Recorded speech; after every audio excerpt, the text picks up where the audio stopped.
I have another guest speaker who is here with us. So, ladies and gentlemen, it is imperative that while we discuss ways to develop our tourism industry, that we continue to explore responsible and eco-friendly tourism and stay committed to it.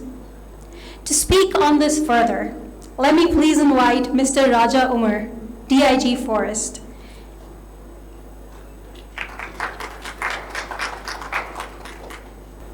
Thank you very much for inviting the Ministry of Climate Change to speak on responsible and eco-friendly tourism. So can we have the presentation, please? I shall be basically talking about the initiatives that the Ministry of Climate Change is taking towards providing conducive and environment-friendly atmosphere to promote tourism in the country.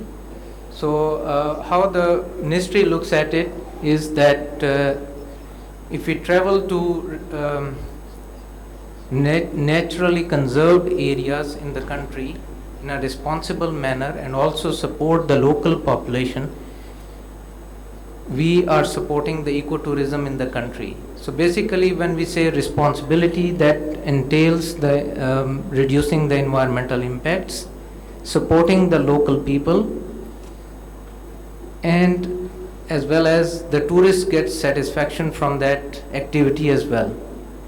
So probably the slide has gone beyond the chairs, but I can explain that about 4 to 6% of the carbon contents is being coming from the tourism industry, while through the traveling sources, then the hotel business and the luggage that we carry. So all these are contributing towards the CO2 emissions.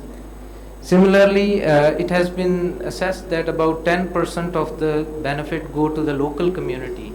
So that's a worrisome thing as well, because the local population needs to be encouraged to support the tourism sector as well. Then one other thing is that pollution that is coming out of the tourism because of the solid waste management as well as the traveling and other sources is also a major concern for us as well. So this is where the Ministry of Climate Change sets in. It's looking at reducing the deforestation, reducing waste management, supporting different provinces, and that I will talk about the initiatives that we are taking. And we are also working on preserving our biodiversity resources. So a few of the major initiatives that the ministry has taken is one of them, the biggest one, is the 10 billion tree tsunami program. During the COVID time period, we went for green economic stimulus, because this is one of the sectors, the forest sector and the wildlife sector and biodiversity sector, that was exempted even during the COVID period to perform its functions. So we were there to support and provide jobs for the people as well. I will talk about plastic bans, the initiative that the government has taken. And one of the major initiatives is the Protected Areas Initiative. Definitely forests have a role in the tourism. People love to go to the forest, and majority of the tourist sites in Pakistan have got forest resources there. The second to that is the wildlife sector as well. A few of the enthusiast people who love bird watching, love to see the animals, wild animals, they go for that sort of tourism as well. So under 10 billion tree tsunami program, what we are focusing is on our forest resources. We intend to have better forests on 1 million hectares by 2023. Almost half of that target shall be achieved by June 2021.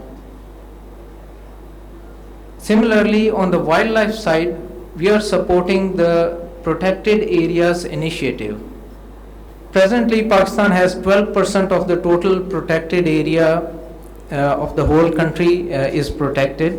It's in different forms: national parks, wildlife sanctuaries, game reserves, community reserves, and of course the wetland areas, the lakes that we have across the country. Many of these protected areas are just on paper. So what we are doing is that we are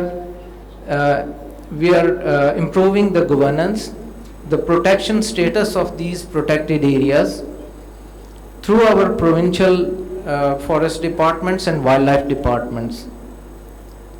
So over the last 2 years, we have added 5 new national parks to increase the total protected area from 12% to 13%. And what we intend to achieve is to have 15% of the whole country as protected by 2023. While I was talking about the 10 billion tree tsunami program, about 39% of the whole project budget is being spent on the ecotourism side. So how we are doing that? We have selected about 23 national parks that are widespread in the whole country, that we are focusing on improving the governance system there, as well as signage, provide information centers and other different facilities for the public, as well as improve the habitat for wildlife in all these parks.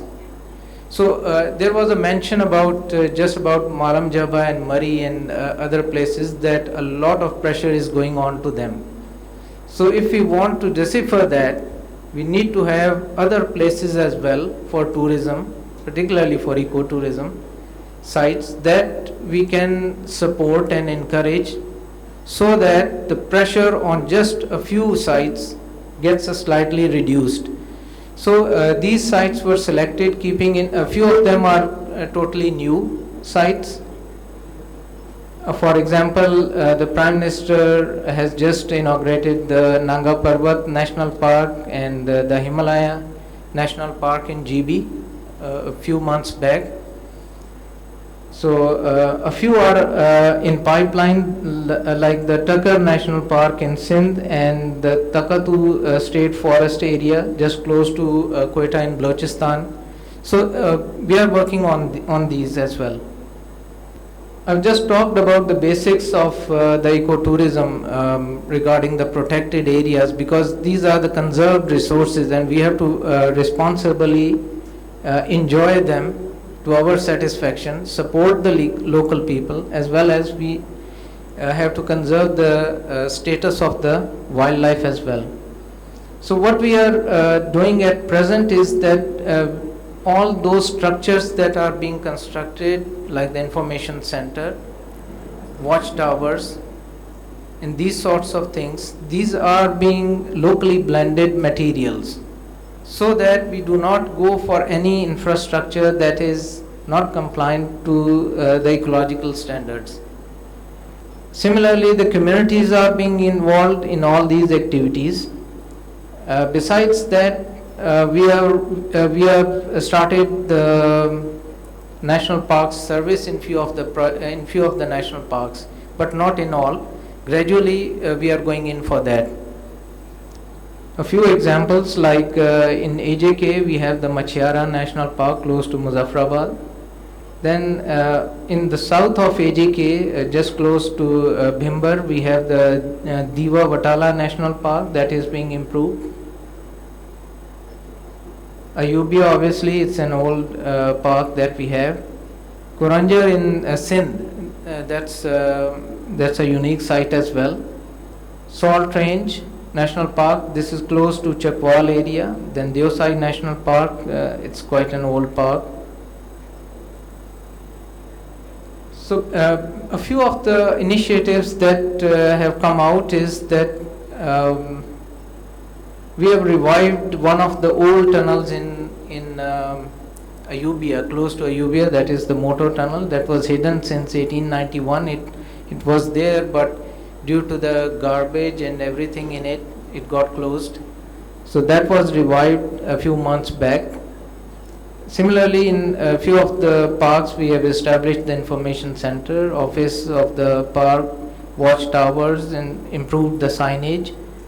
Mini dams for rainwater harvesting that supports the wildlife as well, because the more we have the water resource, the more we get the wildlife, birds, the animals around them, which can be viewed from the watchtowers as well.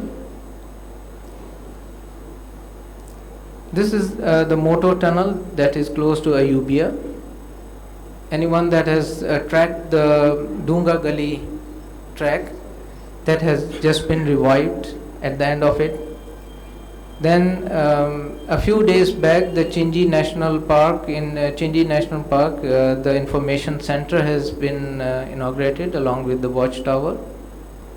Just to support the ecotourism activities, we have also initiated the ecosystem restoration initiative.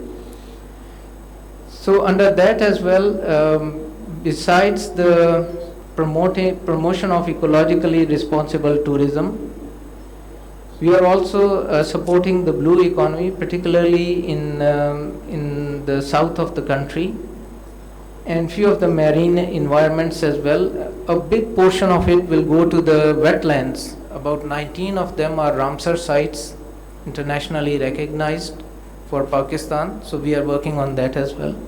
A few initiatives were taken under the snow leopard project that we have. We have a glacier viewpoint, I will just show you that, and a glamping site in Hooper Valley.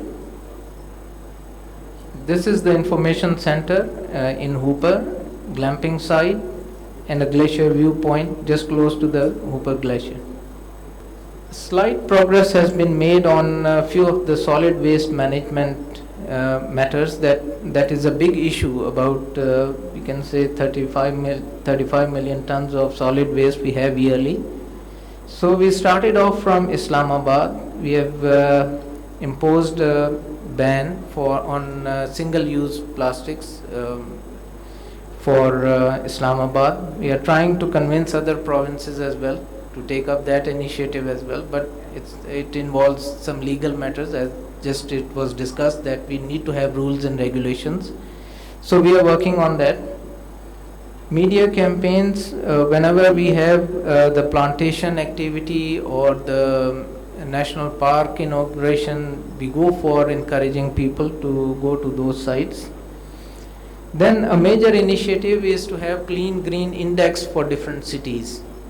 Initially we started off with 36 indicators in 19 cities, but now other cities have also come up that we want to become part of that. So it's a voluntary sort of initiative from all the cities to take up solid waste initiatives plus greening of their cities and their tourist spots. So just to sum up what I've just talked about is that ecotourism sites, definitely they are there. The travelers need to be responsible, not just towards the towards their encouragement, but also to support the local communities as well as the resource that exists there without deteriorating that, because it takes ages to have the forests in, but it takes a while to cut them down. So it's essential that while we go for tourism, we show some responsibility. In that, the role of the tour operators, local communities, definitely the government, all have to perform their function to support us in that. Thank you.